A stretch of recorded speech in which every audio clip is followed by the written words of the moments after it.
امریکی نائب صدر جے ڈی وینس کہتے ہیں کہ ایرانی حکومت کے اندر ایک حلقہ مذاکرات کا خواہش مند ہے جبکہ دوسرا سخت گیر حلقہ جنگ جاری رکھنے کا حامی ہے۔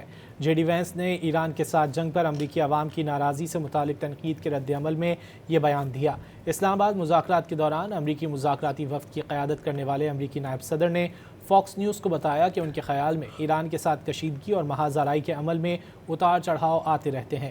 یہ یقین ہے کہ آخرکار سب کچھ امریکی عوام کے حق میں ہوگا۔ امریکی نائب صدر جے ڈی وینس کہتے ہیں کہ ایرانی حکومت کے اندر ایک حلقہ مذاکرات کا خواہش مند ہے جبکہ دوسرا سخت گیر حلقہ جنگ جاری رکھنے کا حامی ہے۔ جے ڈی وینس نے ایران کے ساتھ جنگ پر امریکی عوام کی ناراضی سے متعلق تنقید کے رد عمل میں یہ بیان دیا۔ اسلام آباد مذاکرات کے دوران امریکی مذاکراتی وفد کی قیادت کرنے والے امریکی نائب صدر نے فاکس نیوز کو بتایا کہ ان کے خیال میں ایران کے ساتھ کشیدگی اور محاذ آرائی کے عمل میں اتار چڑھاؤ آتے رہتے ہیں۔ یہ یقین ہے کہ آخرکار سب کچھ امریکی عوام کے حق میں ہوگا۔